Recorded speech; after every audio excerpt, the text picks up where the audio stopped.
of what used to feel like her home. Through the French doors leading to the garden, she could see 200 guests celebrating her husband's company's 10th anniversary. The company she had helped build with her savings, her credit, her nights spent doing bookkeeping while Nathan pitched to investors. But right now, watching the scene unfold 30 feet away, none of that mattered.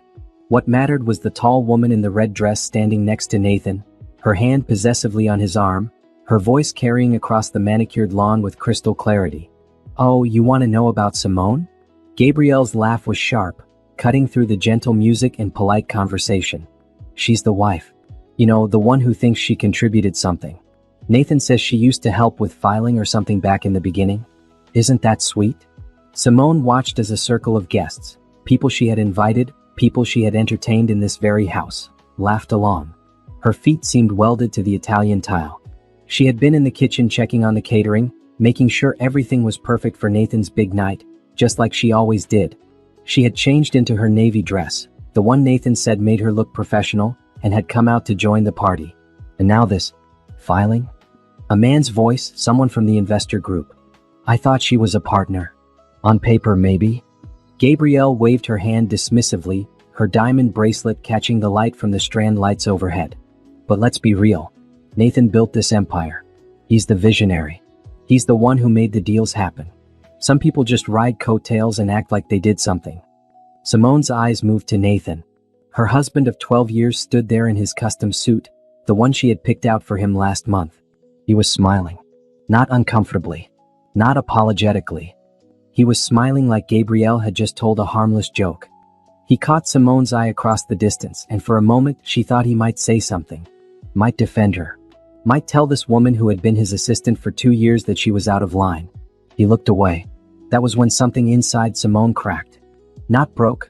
Breaking would have been dramatic, would have made noise. This was quieter. Like a foundation settling, shifting, creating a fault line that would eventually swallow everything built on top of it. She set down her champagne glass on the hall table, her hands steady. The sounds of the party continued. More laughter. Someone clinked a fork against a glass. She could hear Gabrielle's voice again, telling another story about Nathan's brilliance, about how he had transformed the technology consulting business, about how lucky everyone was to be part of his vision. Simone walked up the curved staircase to the second floor. Her heels made soft sounds on the runner. She could still hear the party, but it felt distant now, like it was happening to someone else. She went to the office, Nathan's office, though it had once been their office, back when they worked until midnight building client presentations together. She sat down at the desk and opened her laptop. Her hands were still steady as she pulled up the company documents. Sterling Consulting Group. Nathan had wanted to call it that from the beginning, had said it sounded prestigious. She had agreed, even though her last name was Morrison and would never be part of the letterhead. 49%. She owned 49% of the company. Nathan owned 51%. She remembered the lawyer explaining that someone needed to have the controlling interest, and since Nathan was going to be CEO, it made sense for him to have the majority. She had signed the papers without thinking much about it. They were married. They were partners. What was his was hers, right? She pulled up the latest valuation documents. Sterling Consulting Group was worth approximately $65 million, according to the paperwork Nathan had shown her last year. Her 49% would be worth about $32 million. But Nathan had told her that the valuation was inflated, that in reality if they ever sold, they would be lucky to get $20 million total. She had believed him. Why wouldn't she? He was her husband. He handled the business side while she managed operations. Except now she was remembering things. Little things. The way Nathan had started having private meetings with the accountant. The way he had asked her to sign documents without explaining them, saying they were just routine filings. The way he had slowly pushed her out of board meetings, saying she should focus on the home, on supporting him, on being there for the foundation of their success. From downstairs, she heard a burst of applause. Someone was giving a speech. Probably Nathan, thanking everyone for believing in his vision. Simone opened a new browser window and typed in the name of an old friend. Beverly Hudson. They had gone to college together, had been roommates for 3 years. Beverly was a corporate attorney now, specializing in business disputes. They had fallen out of touch over the past few years, mainly because Nathan had said Beverly asked too many questions about the business structure. She found Beverly's office number and stared at it for a long moment. Making this call would mean crossing a line. It would mean admitting that her marriage was not what she had pretended it was. It would mean looking at the truth she had been avoiding for months, maybe years. The sound of Gabrielle's laughter floated up through the open window. Simone picked up her phone and sent a text message. "Beverly, this is Simone Morrison. I need your help with something. Can we meet tomorrow? It's urgent." The response came back in less than a minute. "Absolutely. My office, 9 a.m. What's this about?" Simone's fingers hovered over the keyboard. Then she typed, "I think my husband has been stealing from me." She hit send and closed the laptop. Then she stood up, smoothed down her navy dress and walked back downstairs. The party was still going. Nathan was indeed giving a speech, talking about vision and perseverance and the importance of having the right team. Gabrielle stood beside him, beaming like she had won something. Simone walked through the crowd, smiling at guests, thanking them for coming. She played the perfect hostess for another 2 hours. She cut the cake. She posed for photos. She laughed at jokes. And the entire time, her mind was working through numbers and dates and documents. When the last guest finally left at midnight, Nathan came up behind her in the foyer. He was loosening his tie, looking satisfied. "Great party," he said. "Everything went perfectly." Simone turned to look at him. Really look at him. When had the man she married been replaced by this stranger? Or had he always been this person, and she had simply refused to see it? "Yes," she said quietly. "Everything went perfectly." He kissed her forehead, a casual gesture empty of meaning. "I'm exhausted. Coming to bed. In a bit. I want to clean up a little first." She watched him climb the stairs, watched him disappear into their bedroom. Then she walked back through the house, turning off lights, picking up stray glasses. The catering company had taken care of most of the mess, but there were still small things to do. When she finally went upstairs, Nathan was already asleep. She stood in the doorway of their bedroom, looking at him sprawled across the king-sized bed. 12 years of marriage. 12 years of believing they were partners. 12 years of building something together. Except they hadn't built it together, had they? She had built it. Her money had seeded the company. Her connections had landed the first 3 clients. Her work had kept things running while Nathan networked and made promises. And somewhere along the way, he had erased her contribution, had rewritten their history, had turned her into nothing more than the wife who used to help with filing. Simone changed into pajamas and lay down on her side of the bed. She stared at the ceiling in the darkness, listening to Nathan's deep breathing. In 9 hours, she would meet with Beverly. In 9 hours, she would start asking the questions she should have asked years ago. She thought about Gabrielle's words. Some people just ride coattails and act like they did something. A small smile crossed Simone's face in the dark. Let them think she was nothing. Let them believe she was just the wife, just the woman who helped with filing. People always underestimated the quiet ones, the ones who did the actual work while others took the credit. They were about to learn exactly what she had built, and exactly what she could tear down. Beverly Hudson's office was in a steel and glass tower downtown, the kind of building that made you feel important just by walking through the lobby. Simone had dressed carefully that morning, a black pantsuit, her hair pulled back, small earrings. She looked professional, composed. Nathan had left for an early meeting without really looking at her. Just a quick kiss and a reminder that he would be home late. Again. Simone Morrison. Beverly stood up from behind her desk, and Simone was struck by how much her old friend had changed. The Beverly from college had worn jeans and hoodies. This Beverly wore a sharp gray suit and radiated confidence. They hugged briefly, and then Beverly gestured to the chairs in front of her desk. "I'm not going to pretend I'm not curious about your text," Beverly said, sitting down. "When you said you think Nathan is stealing from you, what exactly did you mean?" Simone opened her bag and pulled out a folder of documents she had printed that morning while Nathan was in the shower. "I own 49% of Sterling Consulting Group. I provided the initial capital, $50,000 from my inheritance when my grandmother died. I spent the first 3 years managing operations, handling client relations, doing the bookkeeping. Everything." Beverly nodded, taking the papers and starting to review them. "About 5 years ago, Nathan said I should step back from the day-to-day operations. He said the company was growing, and we needed to bring in professional management. He said I should focus on being the supportive partner, the face at events, the one who made our home a place where he could think clearly." Simone's voice was steady, clinical. "I agreed because I thought we were building this together. I thought what helped him would help us. But..." Beverly looked up from the papers. "But last night, his mistress told a crowd of our guests that I was just the wife who used to help with filing. That Nathan built the empire. That I had contributed nothing." Simone met Beverly's eyes. And Nathan said nothing. He just stood there and smiled. Beverly's jaw tightened. I'm going to ask you something direct. Are you sure about the mistress part? Her name is Gabrielle Laurent. She's been his assistant for 2 years. She has a key to our house. She calls him at night.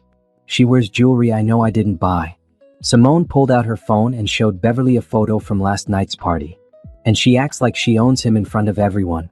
Okay. Beverly set down the papers. Let me be clear about what I do. I'm a corporate attorney specializing in business disputes and fraud. If you want a divorce lawyer, I can recommend several excellent ones. But if you're here because you think something is wrong with the business, that's my area. I think it's both, Simone said. Last night I started going through documents. Nathan has been having me sign things for years without really explaining them. Amendments to the operating agreement, tax documents, financial statements. He always said it was routine, that I didn't need to worry about the details. Beverly's expression darkened. Do you have copies of everything you signed? Most of it. Some things are in Nathan's office at home. Some are at the company headquarters. Here's what we're going to do. Beverly pulled out a legal pad. First, I need you to tell me everything you remember about the company's formation. Who did what, who paid for what, every detail you can remember. Then I need you to get me copies of every single document related to the company. The original partnership agreement, all amendments, all financial statements, all tax returns. Everything. For the next 2 hours, Simone talked. She told Beverly about the early days working out of their one-bedroom apartment. She described how she had landed their first major client, a medical supply company that needed help with their database systems. She explained how she had handled all the accounting until Nathan insisted they hire someone. She detailed every contribution she had made, every late night, every sacrifice. Beverly took notes, asked questions, and her expression grew more serious with each answer. Simone, Beverly finally said, setting down her pen, based on what you're telling me, you didn't just provide initial capital. You were a full partner in building this business. But I need to see the actual documents to know if anything illegal has happened. What do you mean illegal? If Nathan has been hiding the true value of the company from you, that's fraud. If he's been using company funds for personal expenses, like paying his mistress, that's embezzlement. If securities fraud. Beverly leaned forward.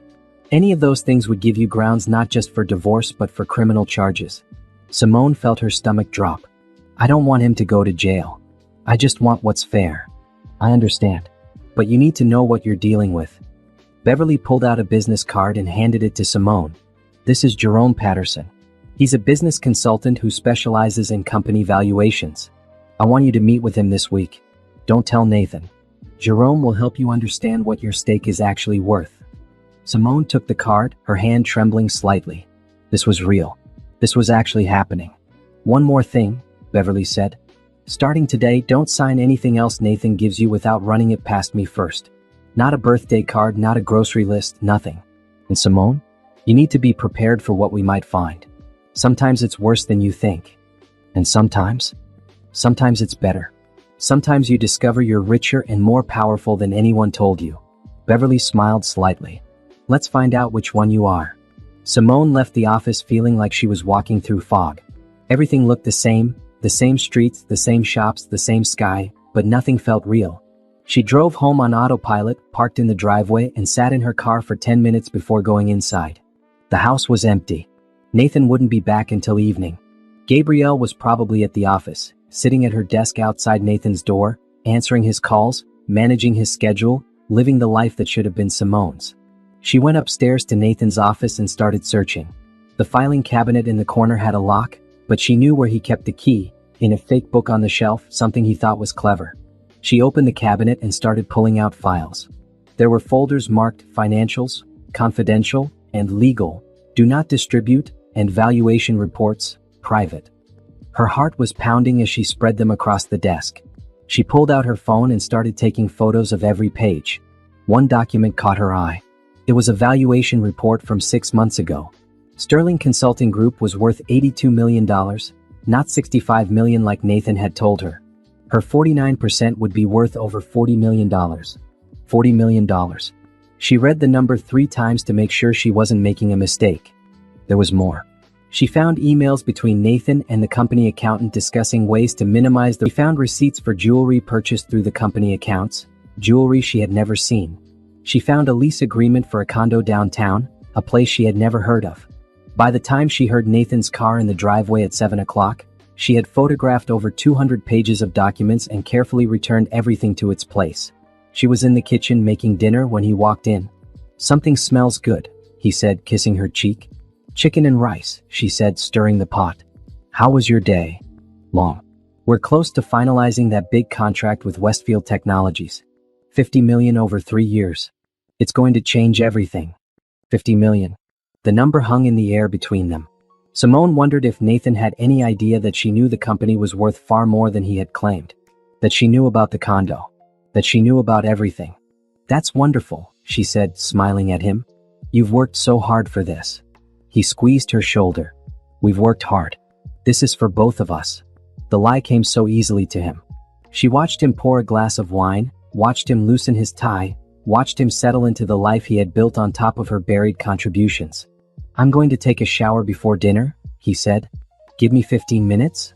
"Of course." She waited until she heard the water running upstairs. Then she took out her phone and sent the photos to Beverly's secure email address. All 200 pages. Every piece of evidence. Her phone buzzed. Beverly's response was immediate. "Got them. Don't delete anything. I'll review tonight and call you tomorrow. You're doing great." Simone deleted the text message and slipped her phone back into her pocket. She turned back to the stove, stirred the rice, checked the chicken. When Nathan came downstairs 20 minutes later, his hair damp and his expression relaxed, she had 2 plates ready on the table. They ate dinner together. They talked about their days, about the weather, about plans for the weekend. They did the dishes together, moving around the kitchen like they had for 12 years. And the entire time Simone was calculating. Numbers and percentages and legal strategies. That night, lying in bed next to Nathan, she thought about Gabrielle's mocking voice. Some people just ride coattails and act like they did something. She had done something. She had built an empire. And now she was going to take back everything they had stolen from her. The coffee shop was 3 towns over, far enough from their usual spots that no one would recognize them. Simone sat at a corner table, her back to the wall, watching the door. Beverly arrived first, her briefcase professional and her expression focused. 5 minutes later, a man in his 50s walked in, tall and lean with salt and pepper hair and intelligent eyes behind wire-rimmed glasses. "Simone Morrison?" He extended his hand. "Jerome Patterson." Beverly made quick introductions and they settled into their chairs. Jerome pulled out a tablet and a notepad. "Beverly sent me the documents you provided," Jerome said without preamble. "I've been doing this for 23 years and I have to tell you, I've rarely seen a case this clear-cut. Your actual worth for external purposes." Simone felt her chest tighten. "What does that mean in practical terms?" "It means that Sterling Consulting Group is currently worth approximately $87 million. Your 49% is worth about $42 million, give or take." Jerome pulled up a spreadsheet on his tablet. "But based on the internal documents you found, Nathan has been telling you the company is worth significantly less, correct?" "He told me it was worth maybe 20 million. That's not even close to accurate. But here's what makes this interesting. I did some additional research after Beverly contacted me. Sterling is about to close a major contract with Westfield Technologies. That contract will increase the company's value in dollars." Simone stared at him. $50 million. The number was so large it felt abstract, disconnected from reality.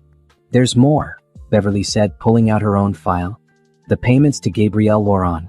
She's listed as a senior consultant, but I can't find any evidence that she actually does consulting work. Her salary is $200,000 a year plus bonuses. That money is coming from company accounts, which means it's partially your money. Can we prove she's not actually doing the work?" "Working on it. I have an investigator looking into her background and her actual role at the company." Beverly made a note. "But Simone, we need to talk about what you want here. There are several paths forward, and they each have different outcomes." Jerome leaned forward. "Path 1. You demand a buyout at fair market value. Nathan would be forced to either pay you $42 million to a third party. This gives you immediate liquidity and puts pressure on Nathan, but you lose any ongoing connection to the company you helped build. Path 3, Jerome said, you fight for control. You document everything, you prove Nathan's fraud, and you try to take over as majority owner. This is the hardest path, takes the longest, and has the most uncertain outcome." Simone sat back in her chair. Her coffee had gone cold. "What happens if I do nothing?" "Then Nathan continues to control the narrative, continues to minimize your contribution, And when the Westfield deal goes through, the company's value increases dramatically, all while you've been told you own very little. Beverly's voice was gentle but firm. Simone, doing nothing is still a choice. It's just not a choice in your favor. I want him to understand what he lost, Simone said quietly. I want him to know that I wasn't just the wife who helped with filing. I want everyone to know. Beverly and Jerome exchanged a glance. Then path 2 with a specific buyer might be your best option, Jerome said. If we can find a buyer who will use their new 49% stake to demand transparency and put pressure on Nathan's management, you get your money and you get your revenge. Is there such a buyer? Jerome smiled slightly. There might be. Let me make some calls. They spent the next hour going over details. Beverly explained the legal process for demanding an independent valuation. Jerome outlined the timeline for finding a buyer. Simone took notes, asked questions, and felt a strange sense of calm settling over her. For the first time in years, she was taking action instead of just supporting someone else's vision. When they finally left the coffee shop, Simone sat in her car for a few minutes before starting the engine. Her phone buzzed with a text from Nathan. Late meeting tonight. Don't wait up. She wondered if he was actually in a meeting or if he was with Gabrielle. Then she realized she didn't care. The man she had married, the partnership she thought they had, none of it was real. It had been an illusion, and she had been the only one committed to maintaining it. She drove home and spent the afternoon going through more documents. In the attic, she found boxes of old files from the company's early days. Client contracts with her signature. Financial statements showing her initial investment. Meeting notes in her handwriting. She photographed everything and sent it to Beverly. At 6 o'clock, her phone rang. It was Jerome. That was fast, she said, answering.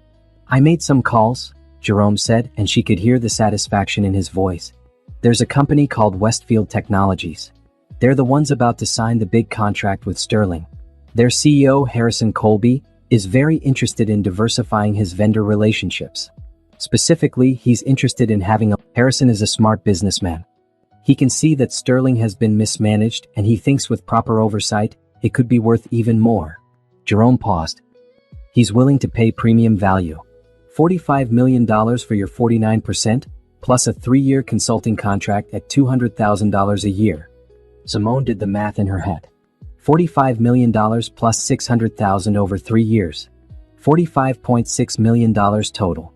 More than she had ever imagined. What's the catch? No catch for you. For Nathan, the catch is that Harrison will demand board seats and full financial transparency. He'll also insist on cleaning house, which likely means firing people who aren't actually contributing, like Gabrielle. Jerome's voice was neutral, but she could hear the approval underneath. Harrison wants to meet with you next week. No commitment, just a conversation. Set it up, Simone said. That night, Nathan came home at 11 o'clock. Simone was in bed, pretending to read. He kissed her forehead and went to take a shower. She heard him humming in the bathroom, heard him brushing his teeth, heard him moving around with the confidence of someone who thought he had everything under control. When he climbed into bed beside her, she marked her place in her book and turned off the light. How was your meeting? She asked. Productive. The Westfield deal is almost finalized. This time next year, we'll be in a completely different position financially. He rolled toward her. Maybe we should take a vacation. When was the last time we went somewhere nice? I don't remember, Simone said, which was true. Their vacations had stopped years ago, around the same time Nathan had started having evening meetings that ran late. Let's plan something. Paris maybe. You always wanted to see Paris. That sounds nice. He kissed her and rolled back to his side of the bed. Within minutes, his breathing had evened out into sleep. Simone lay awake in the darkness, thinking about Paris. Thinking about the life Nathan had promised her, the partnership he had described, the future they were supposed to build together. All of it had been words, just words, while he built something else entirely with someone else. Her phone buzzed softly on the nightstand. A text from Beverly, meeting with Harrison Colby set for Tuesday, 10 a.m. His office. Wear your power suit. You've got this. Simone smiled in the dark and set down her phone. She looked at Nathan's sleeping form, at the man who thought she was nothing more than a supportive wife who used to help with filing. In 3 days, she would meet with Harrison Colby. In 3 days, she would start the process that would tear apart everything Nathan thought he owned. And she would do it all with a smile, just like she had been doing for years. Harrison Colby's office was twice the size of Beverly's, with floor-to-ceiling windows overlooking the city and furniture that probably cost more than Simone's first car. He was in his early 60s, with steel gray hair and the kind of presence that came from decades of making billion-dollar decisions. When Simone and Beverly walked in, he stood immediately and came around his desk to shake their hands. "Mrs. Morrison, Beverly, thank you for coming." His handshake was firm and brief. "Please sit." They settled into leather chairs across from his desk. Harrison sat back down and folded his hands, studying Simone with sharp blue eyes. "I'm going to be direct," he said. "I've been doing business with Sterling Consulting Group for 3 years. Nathan Morrison is brilliant at sales and terrible at management. The company succeeds in spite of him, not because of him." When pulled out a folder and opened it. "You founded Sterling with Nathan 12 years ago. You provided the initial capital. You landed the first 3 major clients. You managed operations for the first 5 years." He looked up. "And then you disappeared from the company records, even though you still own 49%. "Nathan said I should focus on supporting him," Simone said quietly. "He said that was how I could contribute most." Nathan said a lot of things, apparently. Harrison pulled out several sheets of paper. "These are Sterling's actual financial statements, not the ones your husband has been showing you. The company is worth $87 million. Simone had heard this number before from Jerome, but seeing it on official letterhead made it real in a way it hadn't been. "The Westfield contract will increase the company's value by another 32% over the next 18 months, Harrison continued. Beverly leaned forward. "Harrison, what exactly are you proposing?" "I'm proposing that Westfield Technologies purchases Mrs. Morrison's 49% stake for. In addition, we'll hire Mrs. Morrison as a consultant for 3 years at $200,000 annually. Finally, we'll conduct a full audit of Sterling's finances and management practices." "What?" Simone asked. "We demand board seats proportional to our ownership. We require full financial transparency. We review all personnel and remove anyone who isn't providing genuine value to the company." Harrison's expression was neutral. "And we renegotiate the terms of the Westfield contract to be more favorable to us, since we'll essentially be negotiating with ourselves." "Nathan will lose control of his company," Beverly said. "Nathan lost control of his company the moment he decided to commit fraud against his wife." Harrison looked at Simone. "I've been in business for 40 years. I've seen a lot of people make a lot of mistakes. But lying to your partner about the value of what you built together? That's not just bad business. That's betrayal." Simone felt something loosen in her chest. For months, she had been questioning herself, wondering if she was overreacting, if she was being petty or vindictive. But Harrison's words made it clear. What Nathan had done was wrong, objectively and completely. "There's one more thing," Harrison said, pulling out another document. "My team investigated Gabrielle Laurent. She's been on Sterling's payroll for 2 years as a senior consultant. Her total compensation has been approximately $400,000. $400,000? Simone felt sick. "We can't find any evidence of actual consulting work. No reports, no client meetings, no deliverables. Just payments from company accounts that belong half to you, to Ms. Laurent's personal bank account." Harrison slid the document across the desk. "That's embezzlement. You could press criminal charges if you wanted." Simone looked at the banking records, at the monthly deposits, at the sheer amount of money that had been stolen from her. "I don't want to send anyone to jail." "That's gracious of you," Harrison said. "But you should know that when we take control and conduct our audit, this will come out. We'll be obligated to report it to the authorities."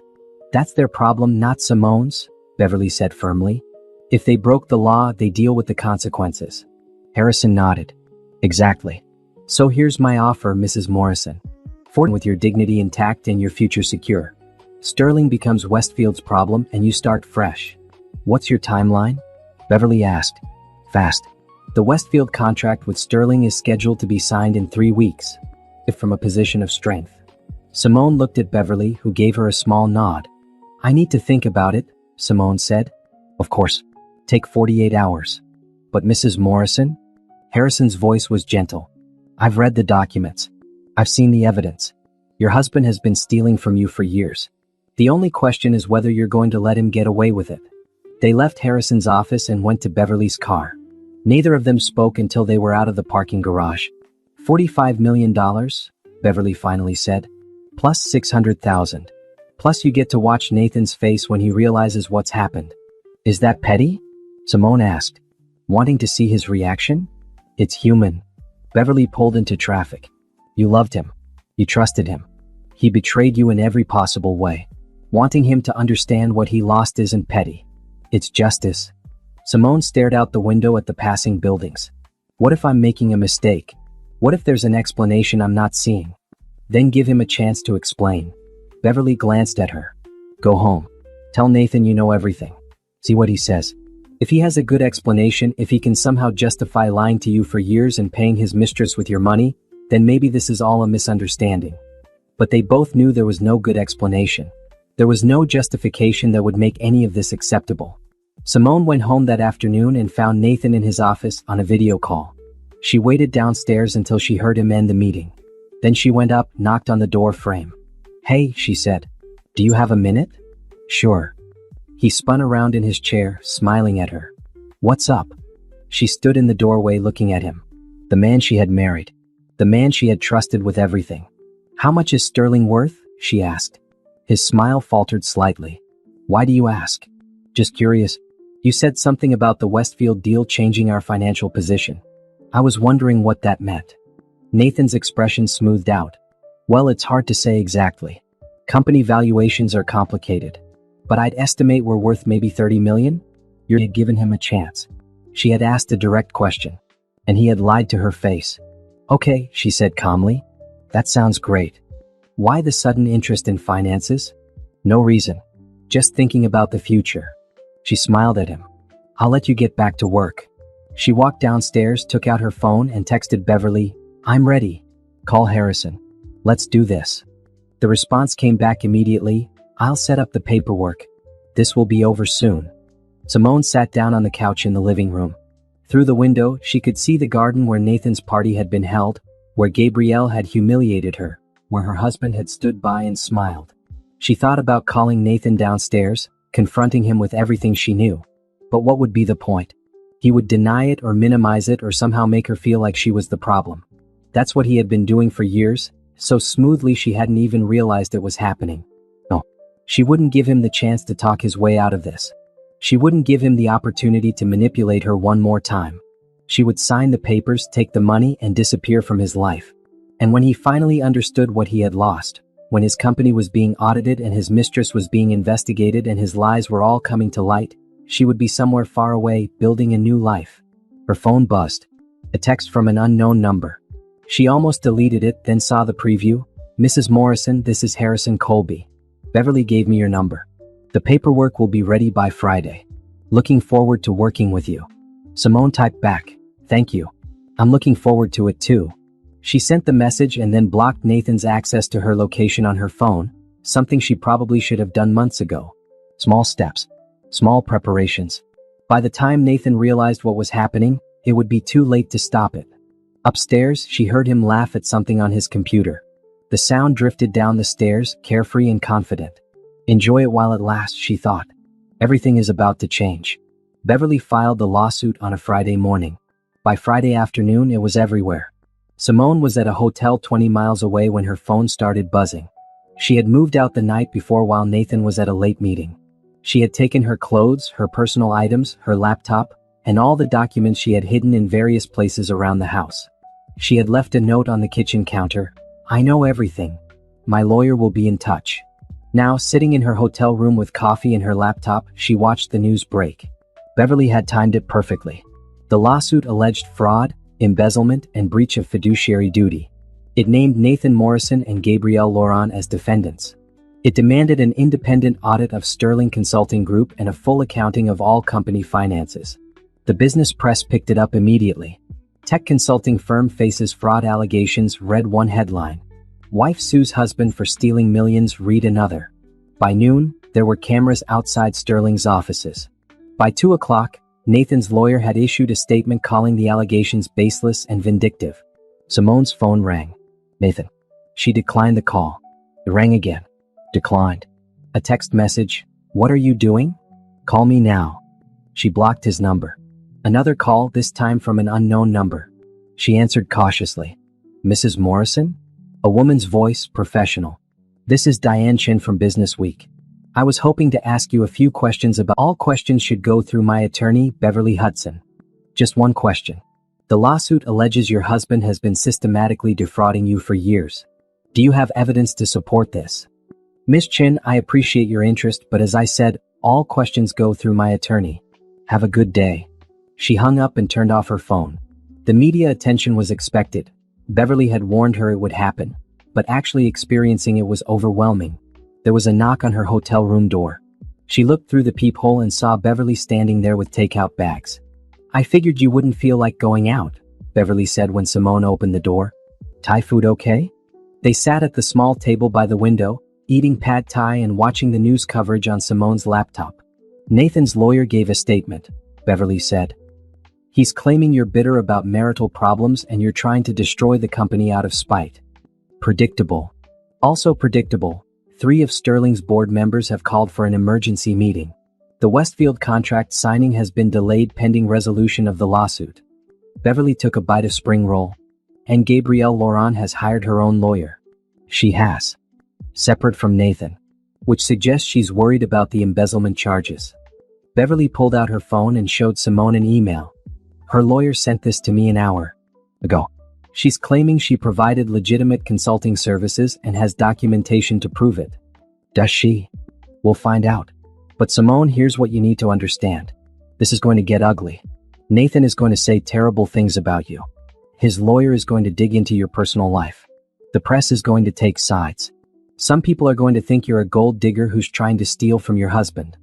Let them think what they want. Simone set down her fork. I have the truth. I have the documents. I have the evidence. Yes, you do. But truth doesn't always win in the court of public opinion. Beverly's expression was serious. Are you prepared for that? Beverly, for 12 years I stood by Nathan's side at events, smiling for photos, playing the supportive wife. I let people think I was just decoration because that's what Nathan wanted them to think. I'm done caring about what people believe. Simone met her friend's eyes. I know what I built. I know what I contributed. And I know what they stole from me. That's enough. Beverly smiled. Because Harrison called me this morning. He wants to accelerate the timeline. He's concerned that if this lawsuit drags on, it will affect Sterling's value and your ability to sell. How fast? He can have the paperwork ready by Wednesday. The money can be transferred by Friday. You could be done with all of this in a week. 1 week. 7 days. 168 hours. And then she would be free. Do it, Simone said. Over the weekend, the media coverage intensified. A reporter found photos of Gabrielle and Nathan at various events, including one where they were standing very close together, his hand on her lower back. Someone leaked emails showing that Gabrielle had access to Nathan's calendar and often scheduled private strategy sessions late at night. The narrative shifted from bitter wife sues successful husband to husband caught in fraud scheme with mistress. Nathan tried to call from different numbers. Simone ignored all of them. His mother called, crying, asking what was happening. Simone politely said she couldn't discuss legal matters and hung up. Friends from their couple's social circle called, confused and looking for gossip. Simone stopped answering her phone entirely. On Monday morning, Sterling's stock price, they had gone public 2 years ago, something else Nathan had handled without really involving her, dropped 15%. By Monday afternoon, 2 major clients had announced they were putting new contracts on hold pending the outcome of the lawsuit. Beverly called with updates. The independent audit starts tomorrow. Harrison's team will be going through every financial record Sterling has. They're also interviewing employees. What are they looking for? Evidence of fraud primarily, but also general mismanagement. Harrison wants to know exactly what kind of company he's buying into. Beverly paused. Simone, they're going to interview Gabrielle. They're going to ask her specifically about her job duties and her relationship with Nathan. Good. There's something else. Nathan's claiming you're trying to damage the company by selling to a competitor. Simone felt her chest tighten. Can he do that? He can try. But our argument is that you have the right to sell your assets to whomever you want, and Nathan has no legal standing to prevent it. The hearing is Wednesday morning. The same day we're supposed to finalize the sale. Exactly. So we need the judge to rule in our favor quickly. Beverly's voice was steady. But Simone, you should know that Nathan is going to be at that hearing. You're going to have to see him. Simone hadn't seen Nathan since she left. She had imagined it, played out the scenario in her mind. She had pictured him angry, apologetic, pleading. But actually facing him, sitting in the same room, breathing the same air, that was different. I can handle it, she said. I know you can. I'll pick you up at 8 on Wednesday. Wear something professional but not aggressive. We want you to look like the wronged party, not the villain. Wednesday morning arrived cold and gray. Simone wore a navy suit and minimal jewelry. Beverly picked her up at 8, and they drove to the courthouse in silence. When they walked into the courtroom, Nathan was already there with his lawyer, a sharp-faced man named Gerald Preston. Nathan looked terrible. His suit was wrinkled, his eyes were bloodshot, and he had the desperate appearance of someone who hadn't slept in days. When he saw Simone, his face crumpled. "Simone," he said, standing up. "Please, can we just talk for 5 minutes? This is insane. We can work this out." "Sit down, Mr. Morrison," Beverly said coldly. "You'll have your chance to speak to the judge." "I'm not talking to you," Nathan snapped. "Simone, please. This is destroying everything we built." "You mean everything I built?" Simone said quietly. "You just took credit for it." The judge entered before Nathan could respond. Judge Patricia Reynolds was in her 50s, with sharp eyes and a no-nonsense demeanor. She reviewed the motion quickly and looked up. "Mr. Preston, you're asking me to prevent Mrs. Morrison from selling her legally owned on what grounds? Your ongoing contract negotiations. This is clearly an attempt to sabotage the company and harm Mr. Morrison out of personal spite related to their marital difficulties." "Ms. Hudson?" Beverly stood. "Your Honor, Mrs. Morrison owns 49% of Sterling Consulting Group, though he has every legal right to sell them to whomever she chooses. Mr. Morrison's discomfort with the buyer is irrelevant. Furthermore, Mrs. Morrison's decision to sell comes after discovering that Mr. Morrison has been systematically defrauding her about the company's true value for years." "That's a lie," Nathan burst out. Gerald put a hand on his arm, but Nathan shook him off. "Your Honor, my wife is upset about our marriage problems. She's trying to hurt me by destroying the company." "Mr. Morrison," Judge Reynolds said sharply, "you will not speak unless I address you directly. Is that clear?" Nathan sat down, his jaw clenched. The judge looked at the documents in front of her. "Ms. Hudson, you've submitted evidence of financial misrepresentation?" "Yes, Your Honor." Mr. Morrison repeatedly told Mrs. Morrison that the company was worth significantly less than its actual value. "We have emails, text messages, and recorded conversations where he explicitly misrepresented the company's worth." "And the embezzlement allegations?" "Mr. Morrison has been paying Gabrielle Laurent, his assistant, $200,000 annually for consulting services we can find no evidence she actually provided. That money came from company accounts, meaning Mrs. Morrison's assets were used to pay Mr. Morrison's mistress." The judge's expression didn't change, but Simone saw her eyes harden slightly. "Mr. Preston, do you have evidence that Ms. Laurent actually performed consulting work?" "We're prepared to provide detailed records of her contributions, Your Honor." "I'll look forward to seeing those. In the meantime, Mrs. Morrison has a legal right to dispose of her property as she sees fit." Motion denied. Gerald stood quickly. "Your Honor, we'd like to request." "I've made my ruling, Mr. Preston. This hearing is adjourned." The judge stood and left. Nathan turned to Simone, his face desperate. "Simone, please. Don't do this. We can fix this. I'll do whatever you want. I'll make Gabrielle leave. I'll give you whatever you need. Just don't sell to Westfield." She looked at him, really looked at him. This man had been her husband for 12 years. She had loved him, trusted him, built a life with him. And he had betrayed her in every possible way. "You had 12 years to do the right thing, Nathan," she said quietly. "You chose to lie instead. Now you get to live with the consequences." She walked out of the courtroom with Beverly. Behind her, she heard Nathan calling her name, heard the desperation in his voice. She didn't look back. They went straight to Harrison Colby's office. The paperwork was ready. Simone signed her name 23 times, her hand steady on each page. Harrison's CFO verified the wire transfer. $45 million, moving from Westfield's accounts to Simone's new account, set up specifically for this purpose. "Congratulations, Mrs. Morrison," Harrison said, shaking her hand. "As of this moment, Westfield Technologies owns 49% of Sterling Consulting Group. The audit results should be complete by next week, and then we'll begin making changes." "What kind of changes?" "The kind that restore integrity to the company you built." Harrison's smile was thin. "Don't worry. Justice is coming." Simone left the building and stood on the sidewalk, her phone in her hand. Beverly had gone back to her office. Harrison was inside, probably already calling board meetings. And Simone was standing alone in the November cold with $45 million in her bank account. She pulled out her phone and texted Jerome Patterson, "It's done. Thank you for everything. His response came back. You did this yourself. I just helped you see what was possible. Go live your life. She flagged down a taxi and gave the driver an address 3 hours away. She had rented a small house by the ocean, a place where she could think and plan and figure out what came next. As the city disappeared behind her, she thought about Nathan's face in the courtroom. The shock, the desperation, the realization that he had underestimated her completely. Some people just ride coattails and act like they did something. Gabrielle's words echoed in her mind. But now everyone would know the truth. Everyone would know who had actually built Sterling Consulting Group. And everyone would see Nathan and Gabrielle face the consequences of their betrayal.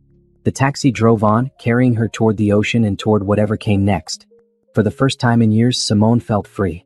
The house by the ocean was small and quiet, exactly what Simone needed.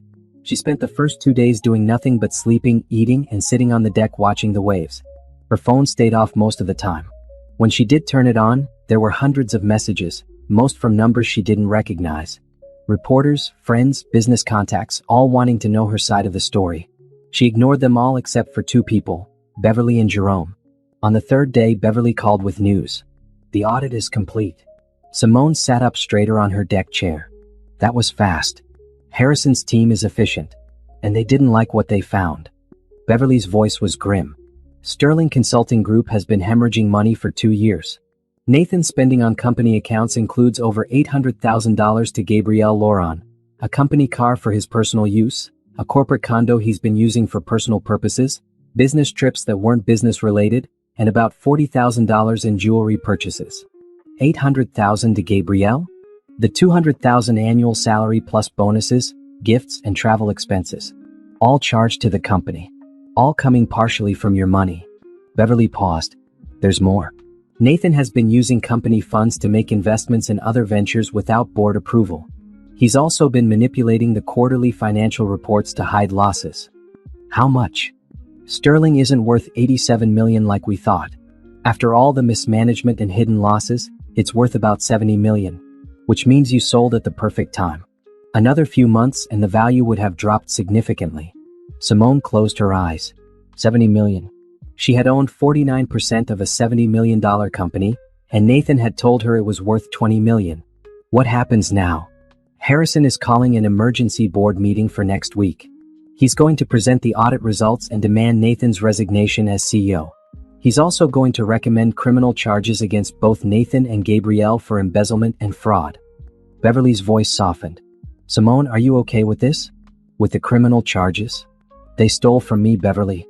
They lied, they manipulated, they took what I built and used it to fund their affair. Simone opened her eyes and stared at the ocean. Yes, I'm okay with it. They made their choices. Good. Because the prosecutor is very interested. White-collar crime involving this much money with clear documentation. It's an easy case. Beverly hesitated. Nathan's been trying to reach you. His lawyer contacted me asking if you would be willing to settle this privately. What kind of settlement? He wants you to drop the lawsuit and the criminal complaints. In exchange, he'll pay you $10 million. Simone laughed, a harsh sound. $10 million? For a 49% stake worth over $30 million? And he wants me to let him walk away from embezzlement charges. That's what I told him. I also reminded him that you already have $45 million from the sale to Westfield, so his offer is insulting on multiple levels. Beverly sounded satisfied. He's desperate, Simone. The business is collapsing. Clients are leaving. The Westfield contract is being renegotiated on terms that are much less favorable to Sterling. His world is falling apart. Good. They talked for a few more minutes about logistics and timelines. After Beverly hung up, Simone sat on the deck for a long time, thinking. She thought about the woman she had been a month ago, quietly supporting Nathan, believing his lies, accepting her diminished role. That woman was gone. In her place was someone harder, smarter, less willing to trust. Her phone rang again. This time it was Harrison. Mrs. Morrison, I hope I'm not disturbing you. Not at all. Beverly just filled me in on the audit results. Then you know we're moving forward with significant changes. But that's not why I'm calling. Harrison's voice was measured. I've been reviewing Sterling's client relationships, particularly the work you did in the early years. You have a gift for understanding what clients need and building systems that actually solve their problems. Thank you. I'd like to discuss your consulting contract. The 3-year agreement we put in place is fine, but I think we're underutilizing your expertise. What would you think about a more active role? Not with Sterling directly, but with Westfield's other portfolio companies. We could use someone with your insights. Simone sat up. What kind of role? Senior consultant, reporting directly to me. You'd work with our various acquisitions, helping them improve operations and client relations. The compensation would be significantly higher than what we discussed. I'm thinking $500,000 annually plus performance bonuses. Harrison, I appreciate the offer, but I need to ask. Is this about my skills or about keeping me connected to the situation with Nathan? He laughed, a genuine sound. It's about your skills. I don't make business decisions based on personal drama, even dramatic personal drama like this. I'm offering you this role because I looked at what you accomplished at Sterling before Nathan pushed you out. Your client retention rate was 97%. The systems you built are still the foundation of the company. That's not luck. That's talent. Can I think about it? Of course. Take a week. But Simone, don't let what Nathan did make you doubt what you're capable of. You built something remarkable. Build it again. After he hung up, Simone walked down to the beach. The sand was cold under her bare feet, and the wind whipped her hair around her face.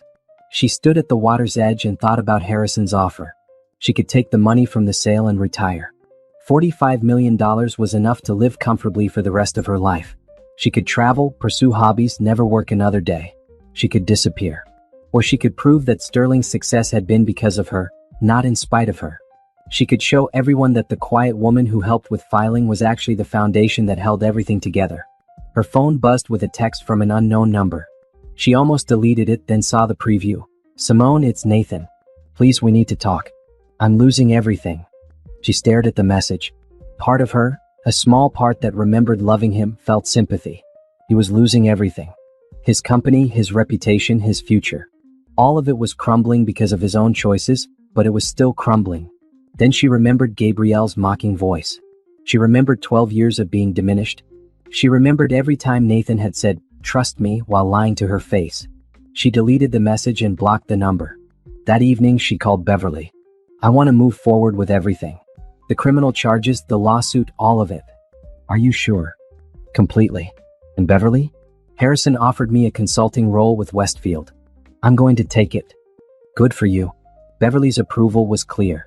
You're going to be great at it. And Simone? Nathan doesn't know this yet, but Gabrielle's lawyer reached out to the prosecutor. She's trying to make a deal. What kind of deal? Testifying against Nathan in exchange for reduced charges.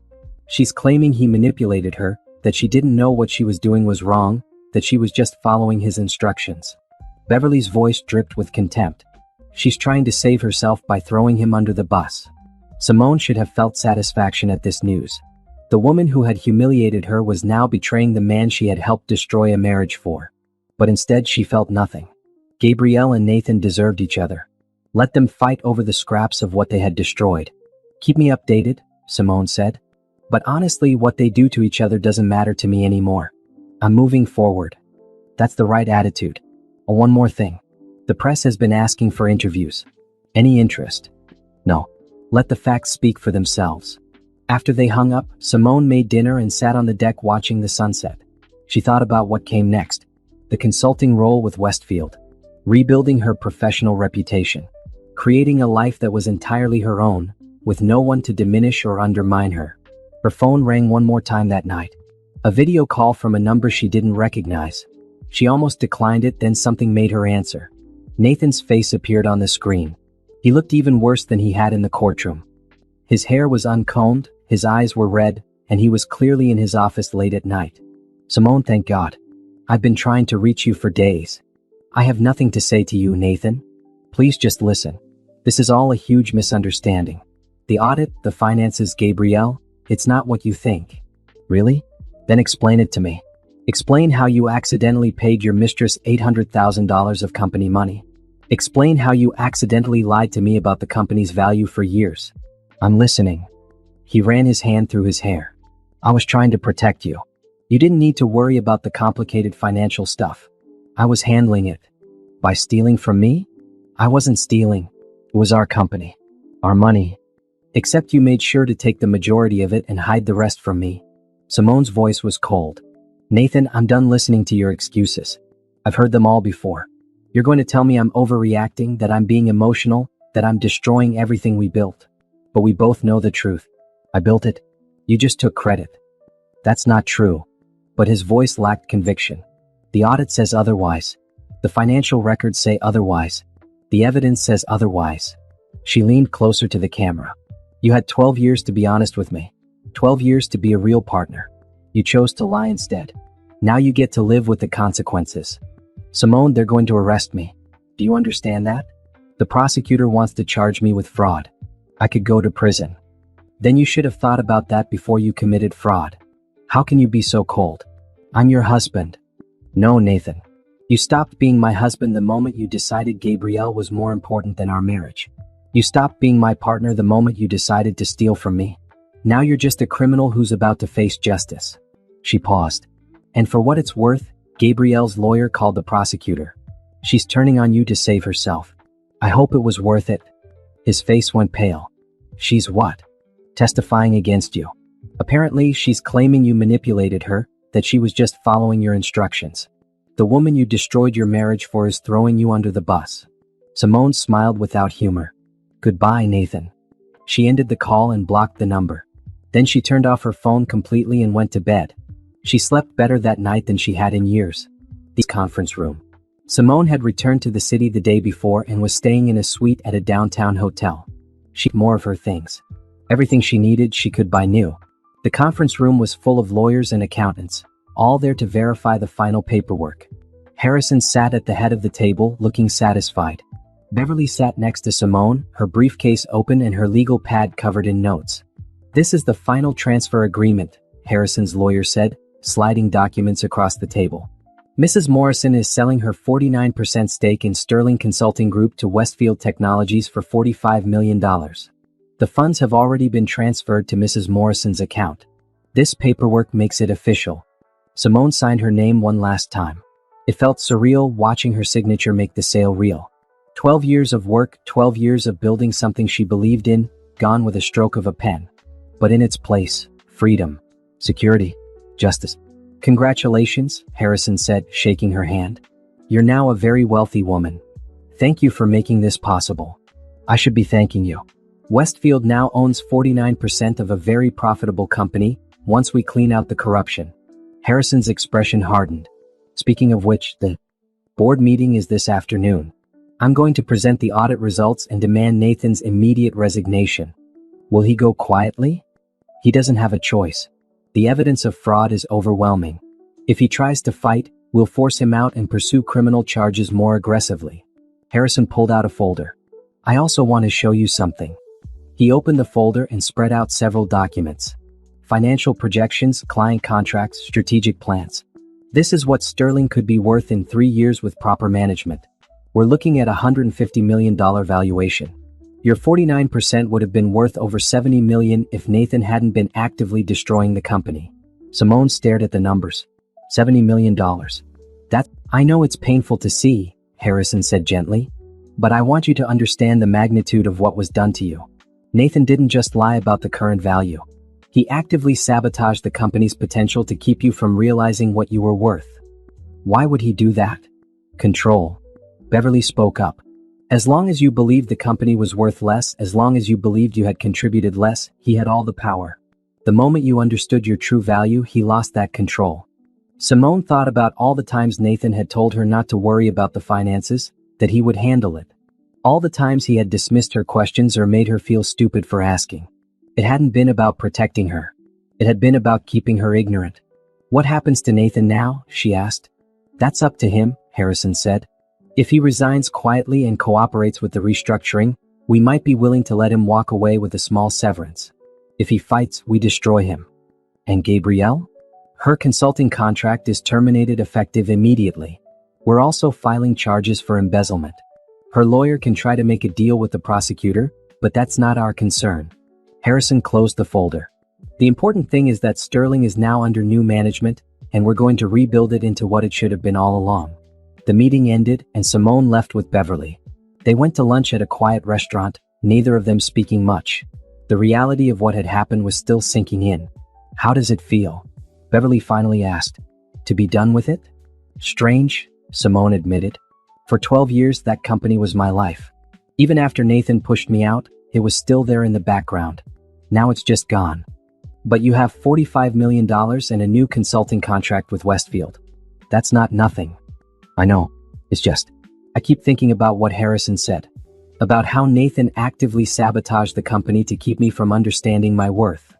Simone looked out the window at the passing traffic. How do you trust anyone after something like that? You start small. You trust people to do small things and you see if they follow through. You trust yourself to recognize red flags. You trust that not everyone is like Nathan. Beverly reached across the table and squeezed Simone's hand. And you trust that you're strong enough to survive even if someone does betray you. You've already proven that. That afternoon, while Harrison was presenting the audit results to Sterling's board, Simone went apartment hunting. She had no interest in buying another house, not right now. What she wanted was something temporary, something easy, something that didn't require 12 years of commitment. She found a furnished 2-bedroom apartment in a new building downtown.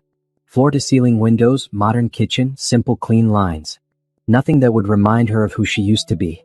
I'll take it, she told the leasing agent. When can I move in? The unit is ready now. You can have keys today if you'd like. Simone signed the lease and got the keys. She stood in the empty living room, looking out at the city spread below her. This was her space. Hers alone. No one to tell her how to decorate it, how to live in it, how to be in it. Her phone rang. Harrison. It's done, he said without preamble. Nathan resigned as CEO. The board accepted his resignation and terminated his employment contract. He's out. That fast. He didn't have a choice. We presented the evidence, and the board unanimously voted to remove him. Several board members apologized to me for not catching the financial irregularities sooner. Harrison paused. He asked if you would be willing to speak with him. What did you tell him? That Mrs. Morrison is no longer involved with Sterling Consulting Group and has no interest in communicating with former management. Thank you. There's one more thing. The prosecutor called. They're moving forward with charges against both Nathan and Gabrielle. The grand jury will convene next week. Simone sat down on the apartment's couch, still wrapped in plastic. How serious are the charges? Serious enough. Multiple counts of fraud, embezzlement, and conspiracy. Nathan is looking at 5 to 10 years if convicted. Gabrielle will probably get less if she testifies against him, maybe 2 to 3 years. 10 years. Nathan could be in prison for 10 years. Simone tried to feel something, satisfaction, maybe, or vindication. But all she felt was tired.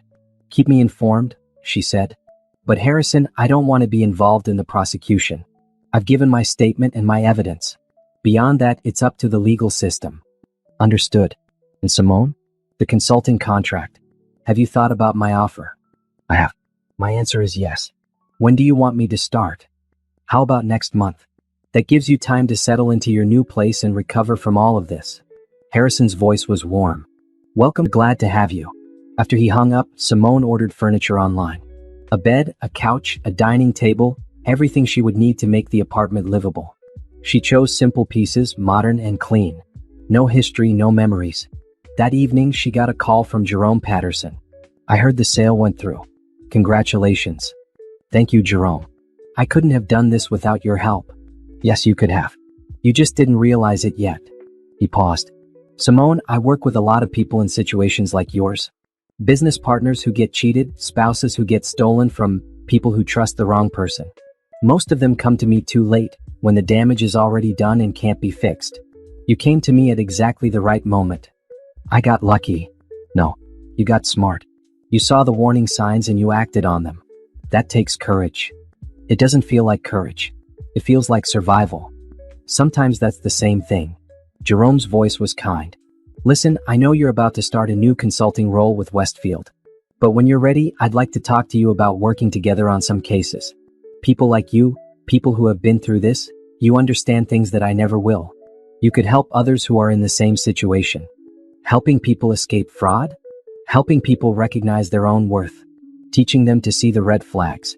Showing them that they can survive even when someone they trusted betrays them. He paused. Think about it.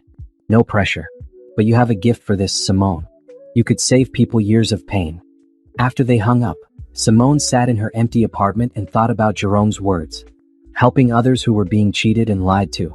Teaching people to recognize manipulation. showing women that they didn't have to accept being diminished. It was tempting. More than tempting. It felt right. But first, she needed to finish what she had started. Nathan's criminal trial would happen in a few months. The civil lawsuit would take time to resolve. Sterling Consulting Group needed to be rebuilt, and she needed to prove to herself that she could succeed on her own terms. Her phone buzzed with a text from Beverly. Nathan's lawyer filed for bankruptcy protection. The mansion is going into foreclosure. Gabrielle moved out of the condo and is apparently living with her parents. They're both scrambling. Simone read the message twice. The mansion was going into foreclosure. The home where she had lived for 8 years, where she had hosted parties and made memories and believed she was building a life with someone who loved her. She typed back, "Good. They made their choices. Now they live with them." Beverly's response was immediate. "Proud of you. Dinner this weekend?" "Absolutely." Simone set down her phone and looked around her empty apartment. This was her fresh start. Her new beginning. Everything from here forward would be something she built herself, for herself. And she was going to make sure it was unshakable. The next 3 months passed in a blur of activity. Simone settled into her new apartment, started her role at Westfield Technologies, and watched from a distance as Nathan's world continued to collapse. The criminal trial began in January. Simone had been subpoenaed to testify, but Beverly managed to have her testimony submitted in writing, sparing her from having to face Nathan in court. She felt increasingly distant from it all. The prosecution's case was straightforward. Nathan Morrison and Gabrielle Laurent had systematically defrauded Sterling Consulting Group and its partners for years. The evidence was overwhelming. Financial records, emails, text messages, witness testimony. Gabrielle testified against Nathan as part of her plea deal, describing in detail how he had directed her to create false consulting reports, how he had used company funds for personal expenses, how he had manipulated financial statements. On the stand, Gabrielle cried. She claimed she had been in love with Nathan, that she had done what he asked because she trusted him, that she hadn't understood the legal implications of her actions. The prosecutor pointed out that she had a business degree from a reputable university and had worked in corporate finance before joining Sterling. She was not, as she claimed, a naive victim. Nathan's defense was that the money had all been reinvested in the business, that he had full authority as CEO to make financial decisions, and that his marriage problems with Simone had led her to mischaracterize normal business practices as fraud. His lawyer painted Simone as a bitter ex-wife trying to destroy a successful man. It didn't work. The jury deliberated for 6 hours and found Nathan guilty on 8 counts of fraud and embezzlement. He was sentenced to 7 years in federal prison and ordered to pay restitution of $12 million to Sterling Consulting Group, money he didn't have. Gabrielle was sentenced to 18 months in prison and ordered to pay restitution of $800,000. Simone read about the sentencing in the newspaper while sitting at her desk at Westfield. 7 years. Nathan would be almost 50 when he got out. His career in technology consulting was over. His reputation was destroyed. Everything he had built, or stolen, was gone. Beverly called that afternoon. "How are you feeling?" "I don't know," Simone admitted. "I thought I would feel satisfied, but I just feel empty." That's normal. Justice doesn't always feel the way we think it will. The important thing is that it happened. Nathan faced consequences for what he did. And Gabrielle? She's appealing the sentence, but it probably won't work. She made a deal and still got prison time. The judge wasn't sympathetic to the "I was in love" defense. Beverly paused. "But Simone, this part is over. The criminal trial is done. The civil lawsuit will settle. Nathan doesn't have the resources to fight it. You've won." "It doesn't feel like winning." "That's because winning isn't about destroying someone else. It's about surviving, rebuilding, and moving forward.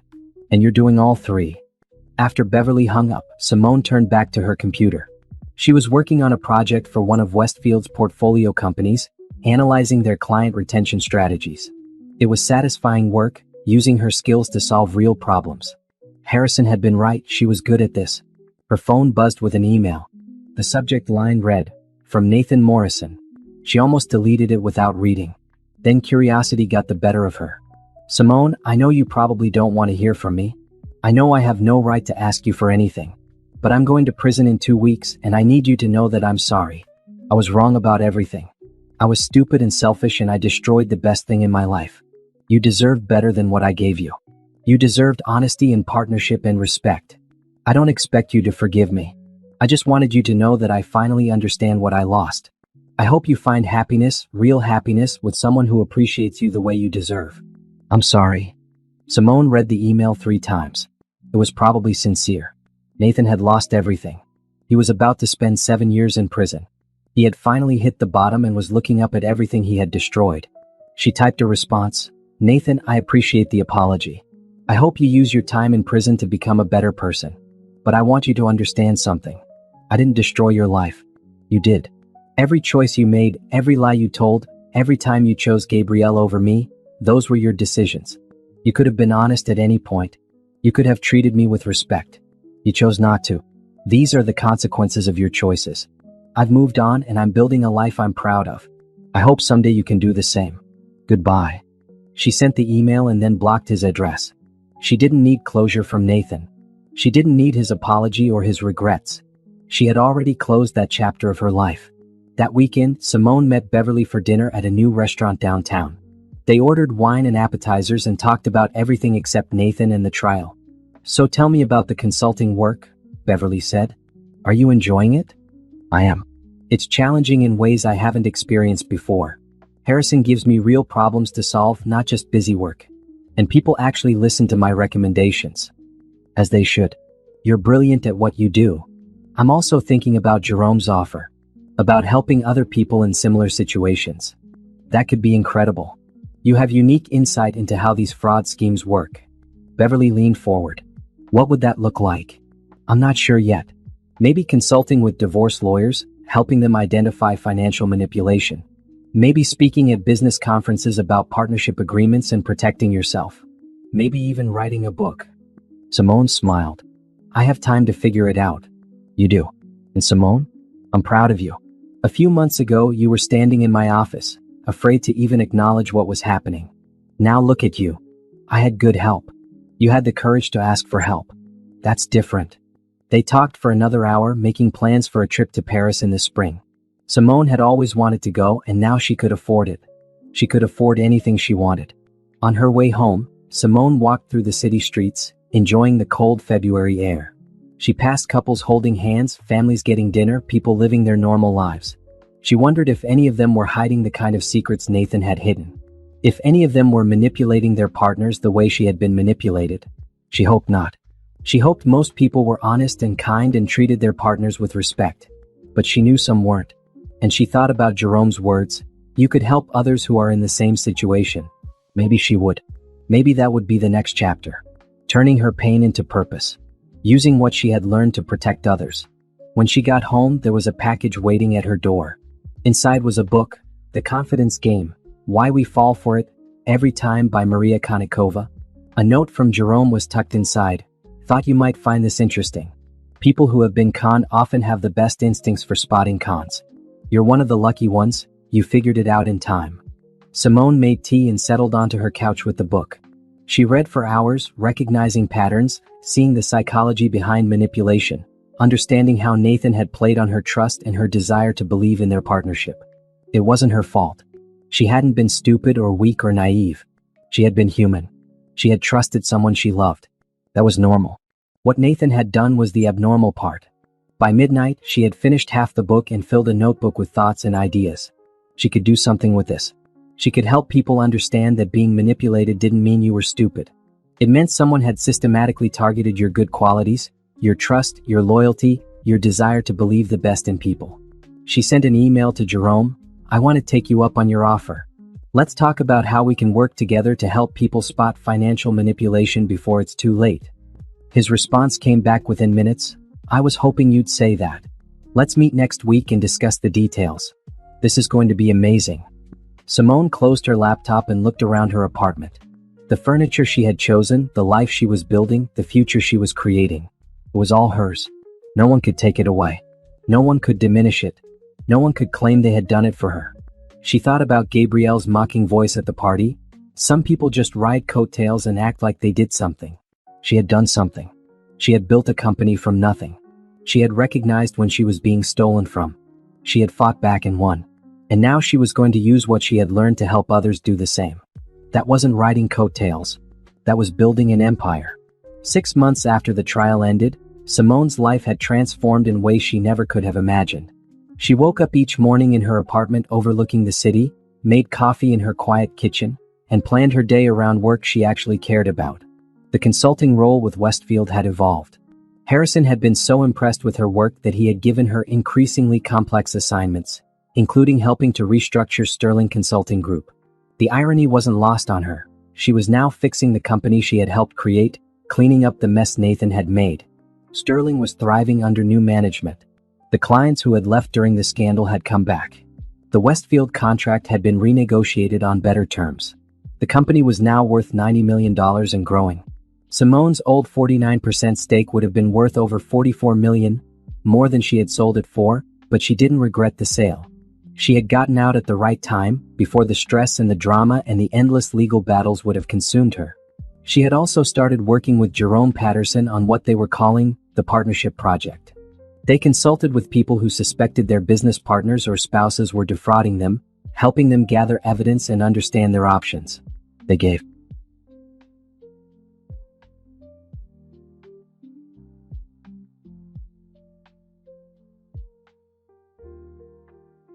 workshops at women's business conferences about recognizing financial manipulation. They wrote articles for business journals about protecting yourself in partnerships. The work was fulfilling in ways her marriage to Nathan never had been. She was helping people, using her experience to prevent others from suffering the way she had. Every time someone thanked her for opening their eyes to manipulation they hadn't seen, she felt like she was reclaiming her own story. On a Tuesday afternoon in June, Simone was at a coffee shop meeting with a potential client when she saw a familiar face across the room. Trevor Bishop, an architect she had met at a Westfield function 3 months ago. They had talked for over an hour at that event, discussing design philosophy and business strategy. He had asked for her number, but she hadn't been ready. Now, seeing him again, she felt something different.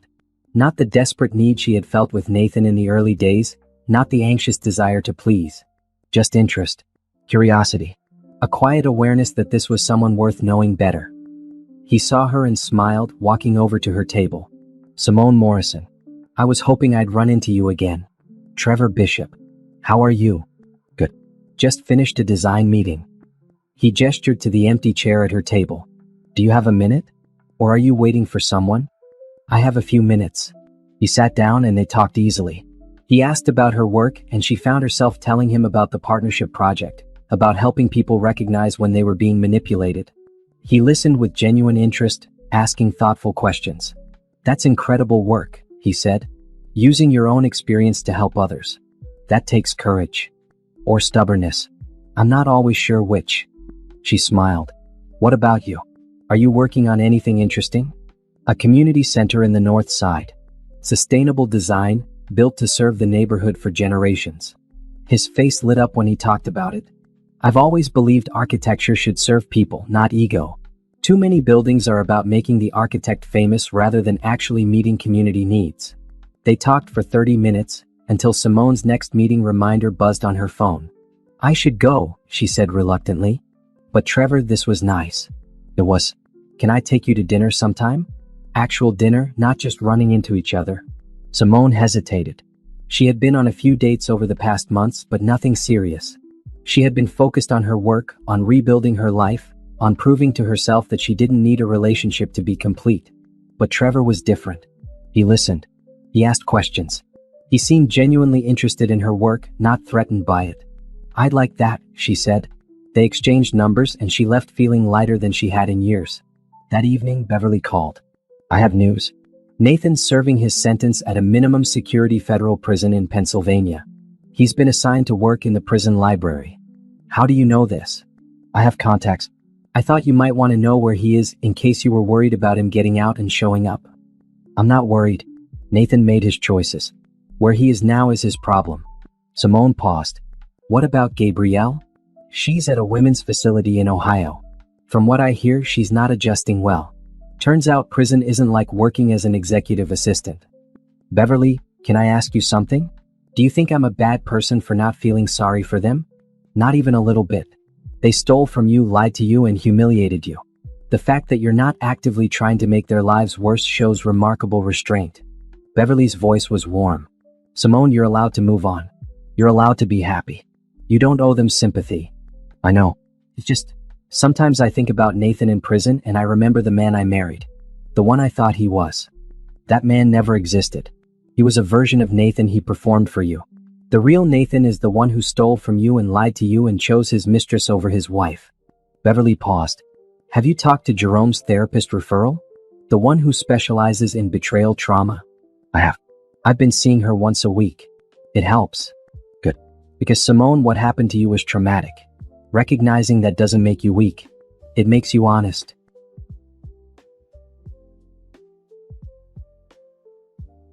After they hung up, Simone sat on her couch thinking about therapy, about healing, about the difference between forgiveness and moving on. She didn't need to forgive Nathan. She didn't need to forget what he had done. She just needed to stop letting it control her life. Her phone buzzed with a text from Trevor. I know this is short notice, but I have tickets to an outdoor concert Friday night. Any interest? She smiled and typed back, I'd love to. Friday night was beautiful, warm and clear. The concert was in a park downtown, casual and relaxed. Trevor picked her up at 6 and they walked to the park together, talking the whole way. At the concert, they sat on a blanket on the grass, eating food from vendor trucks and listening to the music. It was easy, comfortable. Trevor didn't need to prove anything or perform a role. He was just himself and that was enough. During a break between sets, he turned to her. Can I ask you something personal? Maybe. Jerome mentioned you went through a bad divorce. I don't need details, but I want to know if you're okay. Really okay. Simone appreciated the directness. I'm getting there. It was bad. Really bad. But I'm rebuilding and I'm in a better place than I was a year ago. That's good. And if you're not ready to date seriously, I understand. I just want to know where we stand. I like you, Trevor. I'm interested in seeing where this goes. But I need to take it slow. Slow works for me. He smiled. I'm not in a hurry. I just like spending time with you. They stayed at the concert until late, then walked back through the city streets. Trevor walked her to her building and at the door he hesitated.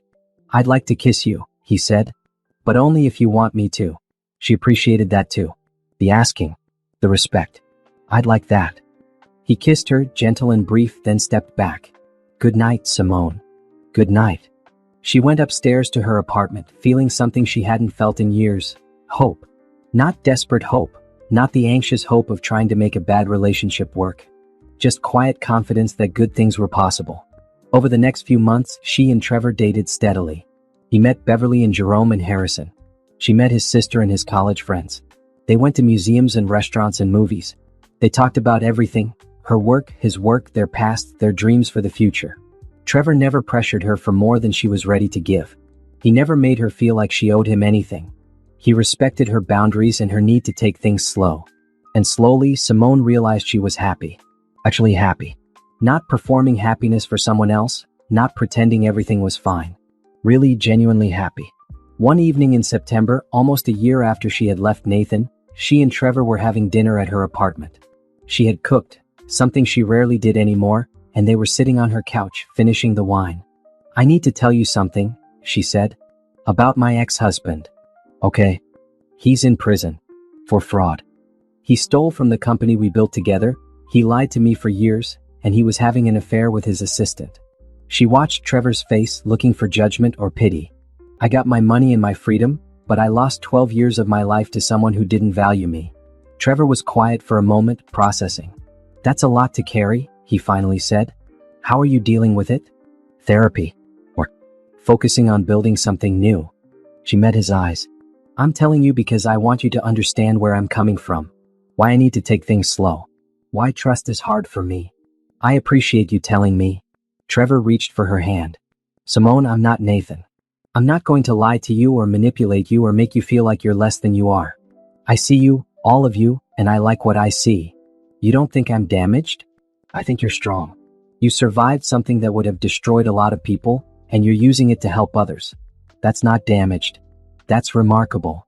She felt tears prick her eyes. Thank you. For what? For being honest, for being patient, for being you. He pulled her close and she rested her head on his shoulder. This was what a real partnership felt like. Respect, trust, honesty. Not performance or manipulation or control. This was what she deserved. And finally, after everything, she was getting it. 1 year and 3 months after Simone had walked away from Nathan, She stood in front of 200 women at a business conference in Chicago, telling her story. "I thought I was building a partnership," she said, her voice steady and clear. "I thought we were in it together. But while I was focused on building, my partner was focused on taking. By the time I realized what was happening, he had stolen years of my life and millions of dollars of my money."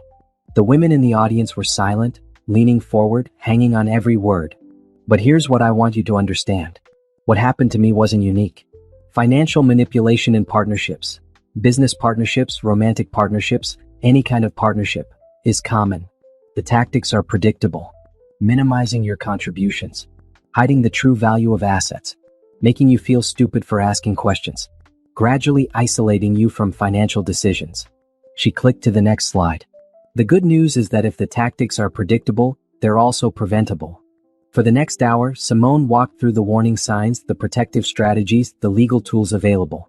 She talked about the importance of independent financial advisors, about keeping copies of all documents, about trusting your instincts when something feels wrong. After her presentation, women lined up to talk to her. A business owner who suspected her partner was hiding revenue. A wife who had never been allowed to see her family's tax returns. A young entrepreneur who was being pressured to sign documents she didn't understand. Simone listened to each one, took notes, gave them Jerome's contact information. "You're doing incredible work," one woman said, tears in her eyes. "My ex-husband did exactly what yours did. I lost everything because I didn't know what to look for. If I had heard this presentation 5 years ago, I could have protected myself." "Tell other women," Simone said. "That's how we stop this. By talking about it, by sharing information, by refusing to stay silent." That evening, she met Beverly and Jerome for dinner at a restaurant overlooking the river. They were celebrating. The partnership project had just been featured in a major business magazine, and they had received inquiries from all over the country. To Simone, Beverly raised her glass. "Who turned the worst experience of her life into something that helps thousands of people?" "To surviving and thriving," Jerome added. They clinked glasses and drank. Simone looked at her friends, because that's what they were now, not just her lawyer and business consultant, but real friends, and felt grateful for everything they had done. "Have you heard anything about Nathan?" Jerome asked.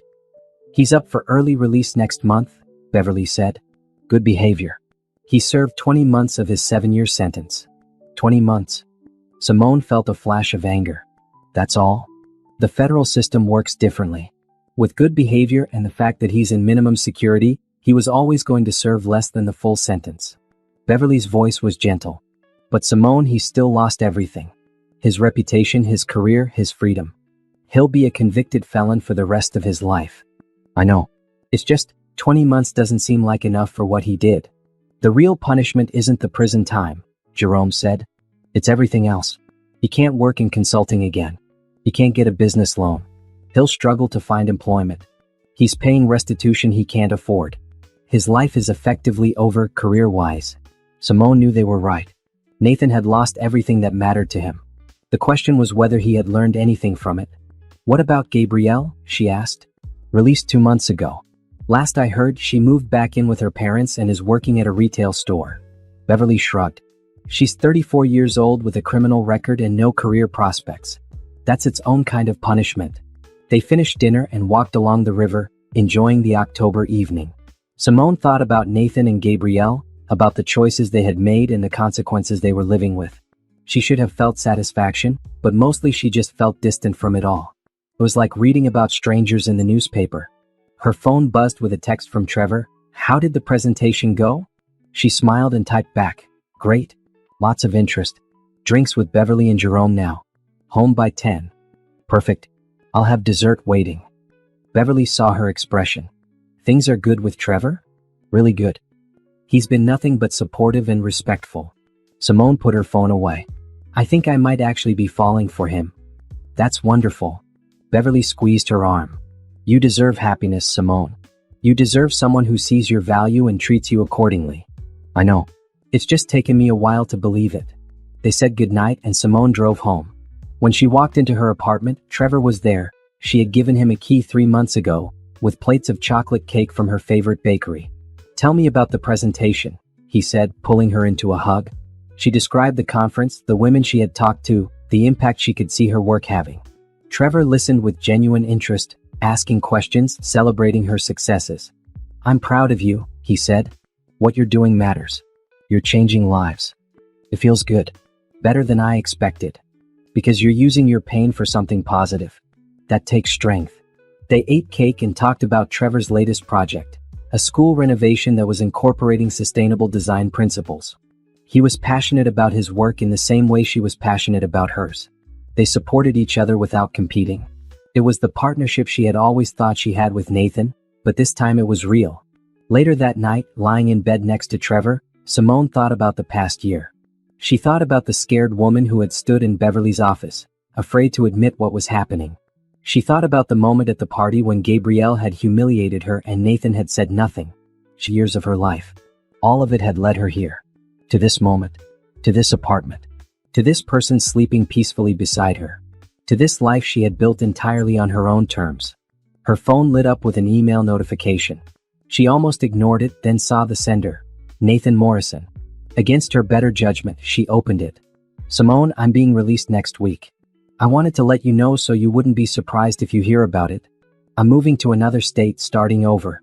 I'll be working in construction, paying my restitution, trying to build a life.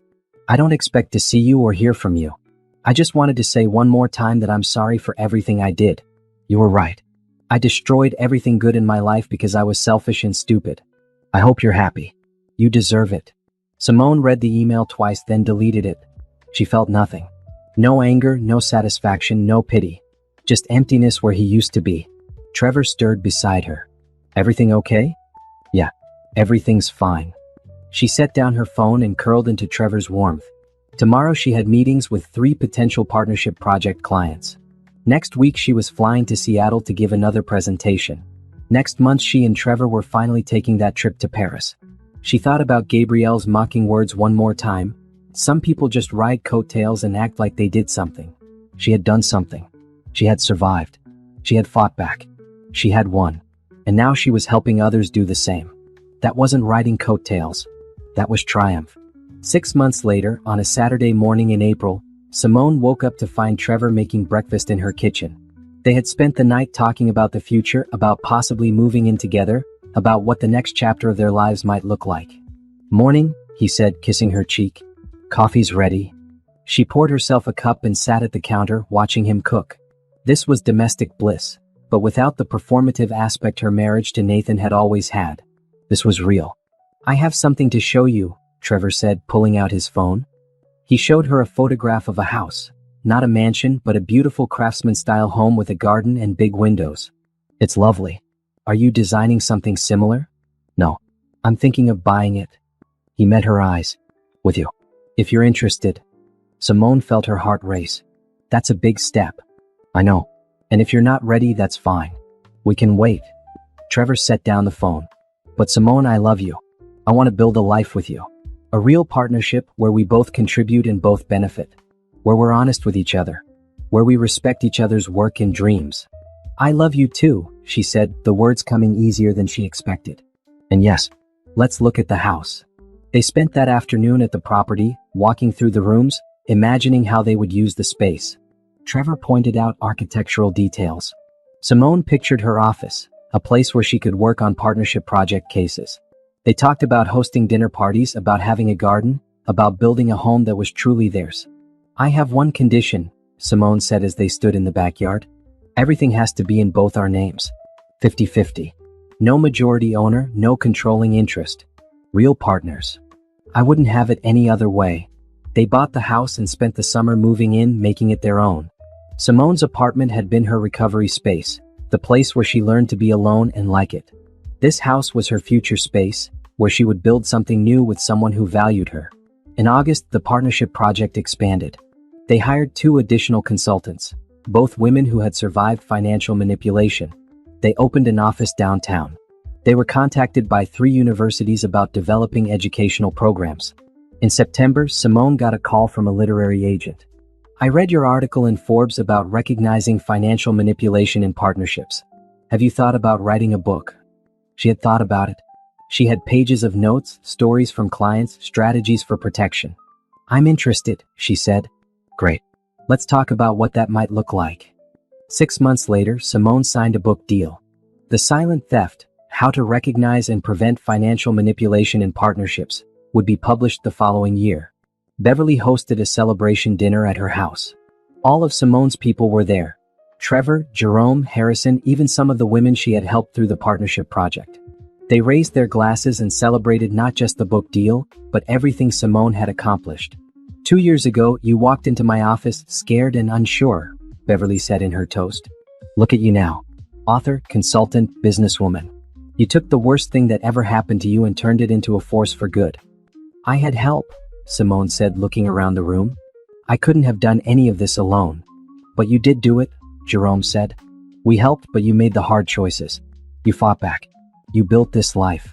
That night, lying next to Trevor in their bedroom in their house, Simone thought about justice. Real justice wasn't about Nathan being in prison or Gabrielle losing her career. Real justice was this: building a life so good that what they had done to her didn't matter anymore. She had her work, her partner, her friends, her future. She had everything Nathan had tried to take from her, plus things he had never given her. Respect, equality, honesty, real partnership. She thought about that night at the party, standing frozen while Gabrielle humiliated her. The woman she had been then would barely recognize the woman she was now. Her phone buzzed with an email. A woman named Rachel, writing to thank her for a consultation that had helped her recognize financial manipulation by her business partner. You saved my company and probably my life. Thank you for turning your pain into purpose. Simone smiled in the dark and set down her phone. This was the sweet victory. Not revenge, not destruction, but creation. She had built something beautiful from the ashes of her marriage. She had turned betrayal into wisdom, pain into purpose, loss into gain. And every day she helped other women do the same. Trevor rolled toward her, still asleep, his arm draping over her waist. She felt safe, valued. All the things Nathan had promised but never delivered. Some people ride coattails and act like they did something. But Simone hadn't ridden coattails. She had built empires both times. The first time, someone stole it from her. The second time, she made sure it was unshakable. This was her life now. Her choices, her terms, her happiness.